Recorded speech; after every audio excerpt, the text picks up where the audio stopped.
What's up, you guys, and welcome back to our channel. What's up, you guys, and welcome back to Currently Building Generational Wealth Lifestyle. I am one of your hosts, the one, the only, and the flyers on today. I am Danielle Bailey, and of course, God is the CEO. God is the big dog over here, okay? God is the ultimate host. What's up, you guys? And y'all already know what we do over here on Friday. It's Friday and I'm ready to jam, pick up my girls. Hey, it's Friday. It's Friday. It is Friday, my good people. And it is Friday before my birthday. Yes, my birthday is actually September 30th, and I'm trying my best to get excited. Okay, I'm trying my best to get excited. I will be turning 36. I am so grateful to be turning 36 because people not making it past 17. So I'm trying to get I just think that it's a lot of life going on that's happening right now in my life. And it's just kind of like the excitement is creeping up or whatever. So, but nonetheless, your girl is turning 36 next week on September the 30th. And I'm excited. So y'all make sure y'all drop in the comment section and tell me happy birthday, okay? Happy birthday to ya. Happy birthday to ya. Happy birthday. So y'all jump in the comment section. Tell me happy birthday. And also, if you would like to give me a gift, in the description box is my Amazon wish list. I'm excited. This is my first time ever doing a wish list. And honestly, it's because my friend was just like, did you do an Amazon wish list? And I'm like, no, girl. And so she was just like, do one.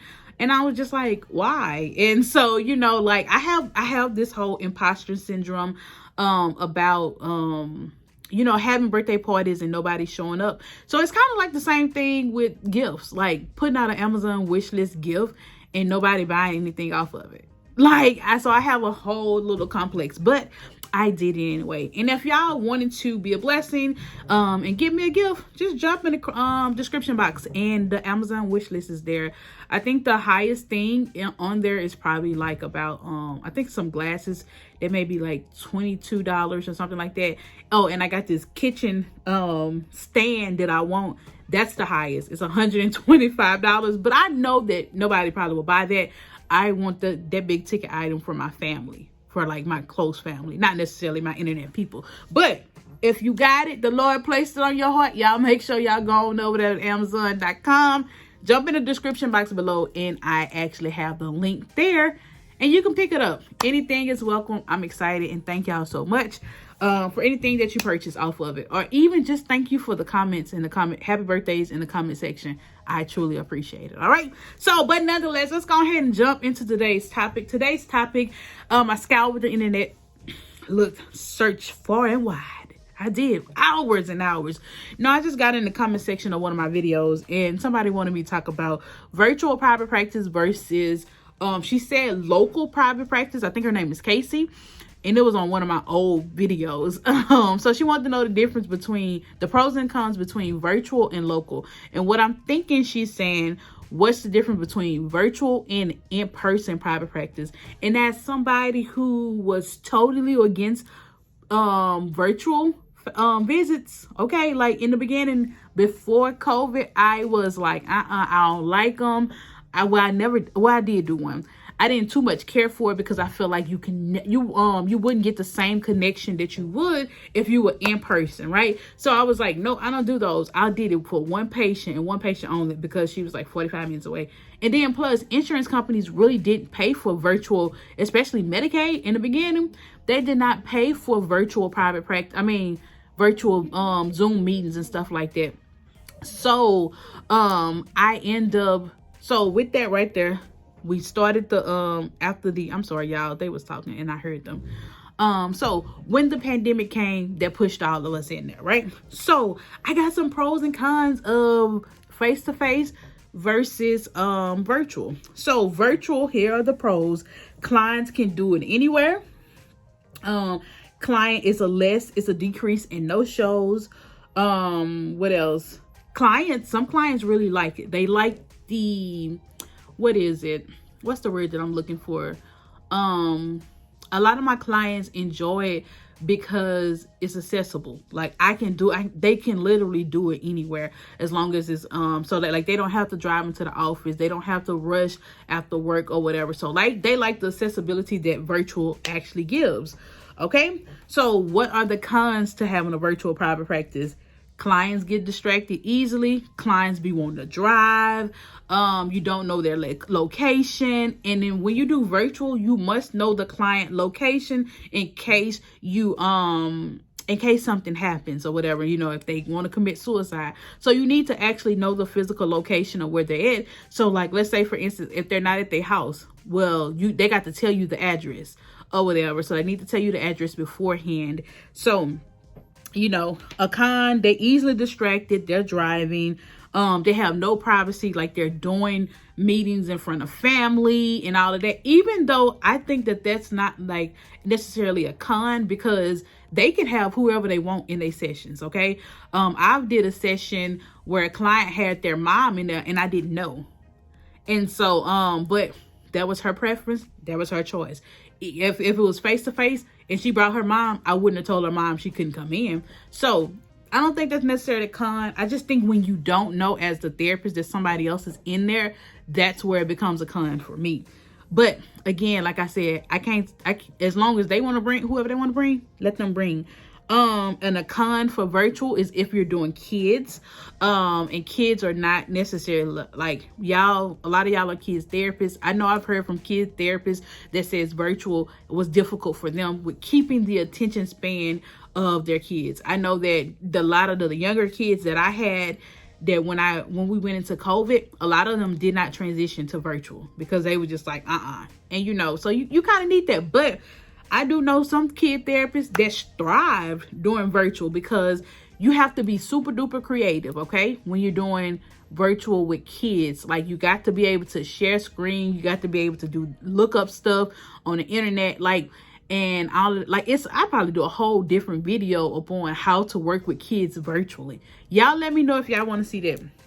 So that's the pros and the cons of a virtual private practice. Local private practice, virtual cons are that it's local. They can come into the office. They still have that they have that one-on-one feeling. Like I know a client ended up visiting me when they came, I want to say last week, and they a pandemic client. And what I call pandemic clients, people who have never been to my office before. So they came to drop something off, and I was in the office, and they were just like, oh my God, like I have never been here. And they were so excited to see my office. And they were just like, I cannot wait till we can actually start doing in-person sessions or whatever. So that was my first time ever meeting a client in person. That was their first time ever seeing my office and all of that other kind of stuff. So I would say that is that. So with in person, they get to you get to have the one-on-one with the therapist and stuff like that, and more they're able to pay attention more, a little bit more privacy because you can control it and things of that nature. The cons of seeing people in person right now is COVID.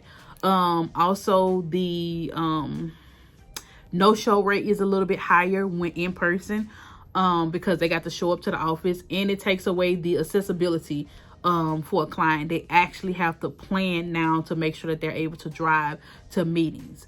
So those are the pros and the cons. What you're gonna ask me, what's my favorite? Right now, my favorite is virtual. Like, coming from somebody that did not want to do virtual at all, that hated it, the COVID-19 has shown me that this is the way to go. Okay, so me personally as a therapist, I love it. I actually enjoy it. Will I offer in-person sessions? Yes, going in 2021. 2022, I'm sorry. Would I offer in-person sessions again? Yeah, but I probably have to get a bigger office, so that way I can that way we can do a little bit more social distancing and stuff like that. So I'll probably go ahead and start doing in-person visits in 2022. I know my clients will be excited about it. 2022 is going to be a year for me. I shared with my therapist some of the ideas and stuff like that I had for 2022, and I'm excited. I want to take therapy outside of the box for 2022. I want us to do, like, my clients, we in there. I'm doing a little bit more group stuff. I'm doing stuff that is not traditional in 2022. So I'm excited about it. So that's why I say I got to get a bigger space for 2022. Because some of the stuff that we're going to be doing for 2022, y'all gonna be like, is that therapy? What y'all doing? And I'm be like, yep, it's therapy. It's not traditional. It's me helping revolutionize Black women. That's what this channel is all about. This is who I'm about. This is my niche, helping revolutionize Black women. And we're going to do that from our health.